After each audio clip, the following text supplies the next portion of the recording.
முருகனிடம் மண்டியிட்டு வேண்டுகிறேன், என்னுடைய புலம்பல் மட்டும் அவனுக்கு கேட்க மாட்டேங்கிறது என்று நினைப்பவர்கள் பலரும் இருக்கிறார்கள். இதில் நீங்களும் ஒருவராக இருந்தால் ஆம் என்று கமெண்டில் சொல்லுங்க. நீங்க முருகனிடம் வேண்டியது கிடைக்க வேண்டும் என்றால் இந்த வீடியோவில் கூறியுள்ளதை மட்டும் 6 செவ்வாய்க்கிழமை செய்யுங்கள். கண்டிப்பா நீங்க கேட்டது கிடைக்கும். முருகனை வழிபடுகிறீர்கள் என்றால் உங்களை சோதிப்பார், ஆனால் ஒரு நாளும் உங்களை கைவிட மாட்டார். உங்களை முருகன் சோதித்துள்ளாரா என்பதை சொல்லுங்க. வேண்டுதல் நிறைவேறுவதற்கு 6 செவ்வாய்க்கிழமை செய்ய வேண்டிய வழிபாடு மற்றும் மந்திரம் பற்றி தெரிந்து கொள்ள இந்த வீடியோவை முழுமையாக பார்த்து அறிந்து கொள்ளுங்க. செவ்வாய்க்கிழமை முருகனுக்கு உகந்த நாள். இந்த நாளில் விரதம் இருந்தால் கேட்டது கிடைக்கும். ஆகையால் செவ்வாய்க்கிழமை அன்று அசைவம் சாப்பிடக்கூடாது.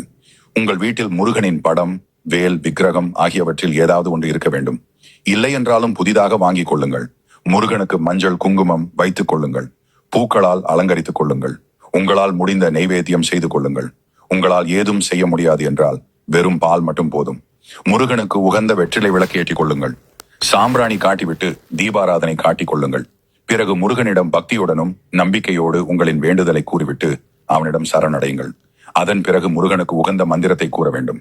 இந்த மந்திரத்தை கூறும்போது வடக்கு அல்லது கிழக்கு திசை பார்த்தவாறு அமர்ந்து கூற வேண்டும். பிரம்ம முகூர்த்தத்தில் கூறுவது நல்லது. உங்களால் இந்த நேரத்தில் கூற முடியாது என்றால் மாலை நேரத்தில் கூறுங்கள். ஓம் சவும் சரவணபவ ஸ்ரீம் கிரீம் கிளீம் கிளம் சவும் நமஹா என்ற மந்திரத்தை கூறுங்கள். இந்த மந்திரத்தை எத்தனை முறை வேண்டுமானாலும் கூறலாம். இந்த வழிபாட்டை செய்துவிட்டு முருகன் நிறைவேற்றுவாரா என்று சந்தேகம் அடையக்கூடாது. உங்களின் வேண்டுதலுக்கான முயற்சியை செய்யுங்கள். நீங்கள் செய்யும் முயற்சியில் முருகனின் அருளும் சேர்ந்து நீங்க கேட்டது கிடைக்கும். இது போன்ற பயனுள்ள தகவலை அறிந்து கொள்ள முருகன் ஆராதனை